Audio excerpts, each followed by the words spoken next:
Hi and welcome to the Rural Project. What we're going to look at today is the work that was done in and around the pool area. So what you can see here is some video from February 2018 and this was the state of the pool and the land that was surrounding the pool. As you can see, it's very overgrown. There's partial fencing in place, and then some areas are totally missing and some areas have got a temporary fencing arrangement in place. You can see here a couple of gates which have been tied together.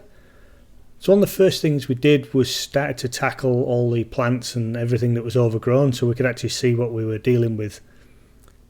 As you see, we started working our way through from the right hand side of the pool as we were looking at it, working our way through and cutting all the plants down, putting them all into a pile, and basically tidying the whole area up. That involved cutting all these plants down, but also working our way through the grassed areas as well and brush cutting all that grass until it was nice and short. Once I'd finished that cleanup of all the plants, what I decided to do was try and put the fencing and the posts on the first set of steps that you come to that would have led down alongside the house. As you can see, all these stairs, the steps here, they were all totally overgrown, so spent a bit of time digging all the weeds out between the block paving, tidying up all the edges and cutting down all the plants which grew over the edges, and making sure that I had a base that I could actually bolt these fence panels to. What I decided to do was try and make the area inside of the fencing as large as possible. So that meant that I needed to cut down a lot of the brushes, a lot of the plants which had sort of overgrown onto the block paved area, and create myself a new perimeter. As you can see here, there's a huge amount of work done. A lot of those plants sort of cut down and taken away and put into a pile ready for burning in the future.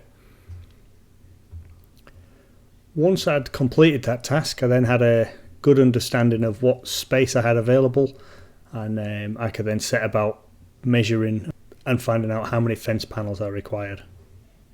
So what you can see here is the first posts going in. So these posts were anchor bolted in place. So I drilled into the brick block pavers, anchor bolted them in place, and then used some plastic shims to ensure that the post was standing true. And then cut the fence panels to size and secured them with the required bracketry that comes with the fence panels. I ensured that when I was putting them in, I kept the gaps underneath the fence panels within standard. I did have some step height issues which I needed to sort out, but the plan is to actually sort that out with some infill pieces which I'll purchase at a later date. I also installed the gate, as you can see here. Bit of complexity with the gate. You've really got to follow the instructions as to the height and position of the hinges and the height and position of the actual lock that secures the gate in place. It's all relatively straightforward. There's just a few key dimensions that you've got to achieve so that the gate does auto close after use. So once that fence line was complete, it was time to continue with the next section of fencing. Due to the shape and the contour of the block paving, this was going to be a combination of posts which were anchor bolted to the block paving and posts which were actually dug into the soil. So as you can see here, what I'm using is a hand post hole digger. I found a lot of the ground just a little bit too rocky to use the powered auger. So we're digging all of these posts to about 500 or 600 millimeters deep, and that's adequate depth to allow your post to be secured in the ground. As you can see here, this back fencing is already in existence, and then these are all the panels that I've just put in. And as I say, there's a step height infill piece which I need to sort out. Continuing round, and then there's the combination of posts. What I did do was trim all of these trees back, just so that they weren't going to be pushing up against the fence, and so that I had a little bit of room. However, in future videos you'll see that I actually end up taking all of these trees down. The reason I took them down is they actually create a climb point, so yeah, pointless having a fence there if you can actually climb up the tree and jump over the fence. You can see here, it's like I say, it is in February, so it's towards the end of summer, but very dry summer, and the ground's ground's bone dry and very hard. Didn't take long to get all of these posts in place. And once all the posts were in place and they were all plumb, standing up perfectly straight up and down, we set about installing all the fence panels. Now I set all of these posts slightly less than the length of a fence panel, only because I didn't have absolute confidence in what I was doing. I'd have hated to have got these posts in place and then found out that it was set just a little bit too far and I couldn't actually hold a fence panel in place. So I set them all just slightly less than the length of fence panel so that I would have to trim each panel. But I certainly tried to keep them as long as I could so that I used less panels. But as you see here, put all the panels in place, trimmed them to length. I then set the bracketry which would hold the fence panels in place.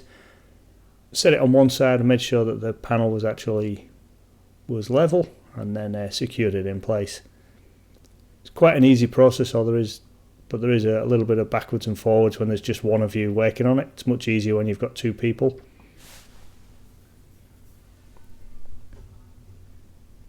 After a few hours, most of those fence panels was up. The next thing I wanted to do was actually start to tackle the block paving at the top of the steps that you saw earlier. There's a huge amount of overgrown grass and weeds coming up in between the block paving. So what I did was set about tackling that. So there's a bit of work with the brush cutter, a bit of work with a stiff brush, and also using a shovel which had a smooth edge on it just to sort of take some of the grass and the weeds away. I also ended up finishing up killing some of these weeds by using a blowtorch just to burn the final bits of grass away. But as you can see, it was a huge improvement and really satisfying to see the positive changes.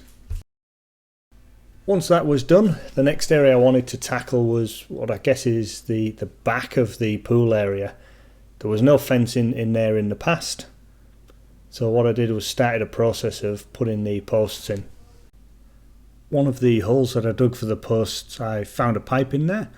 I quickly realised that was some of the pipework that used to go to the pump and filter location. So I chased all that pipework back to find out where it came out of the ground, because I'd obviously need that in the future.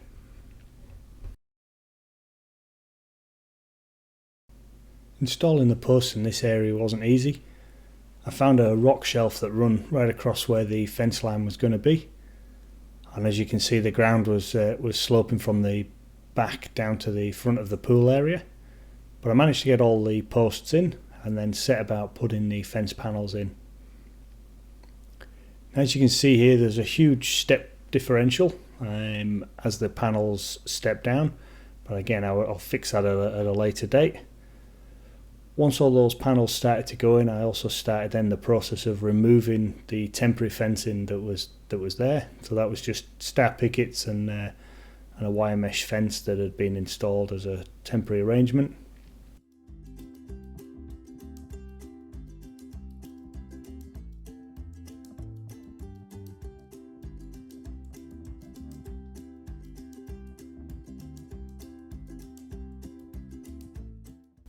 Now the plan with the step height that you see is to actually put like a quarter circle panel in there, which will actually maintain the no climb dimensions that I need whilst I'm actually stepping down in the panel heights. But I've got to get those made in the future.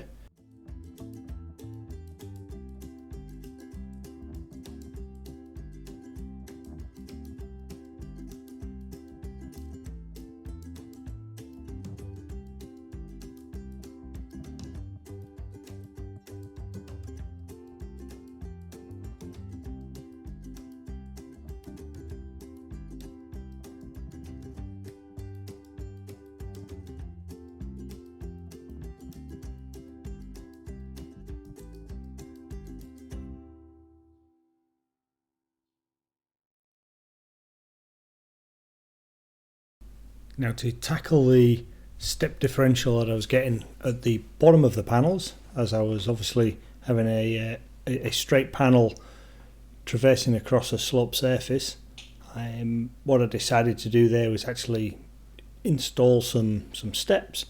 So again, using some railway sleepers, I put some posts in the ground, railway sleepers butted up to them and then backfilled just to create a step in the ground. As you can see here, I managed to find one of the pipes again, so that's something I'm going to have to repair in the future.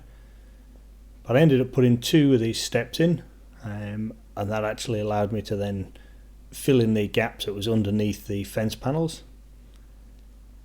To get to the pool from the main grassed area, I also installed these pretty easy to make wooden steps. So again, these are out of railway sleepers, just cut to length, and the ground just dug to shape to allow the railway sleepers to be inset into the soil, and then some short star pickets used to hold them in place. This made accessing the pool from the grassed area a lot easier. And this is all the work that I got completed in February 2018. There are more videos to come as I make further changes and enhancements. Please stay tuned for those. And don't forget, if you like this video, please click like and subscribe and share it with your friends.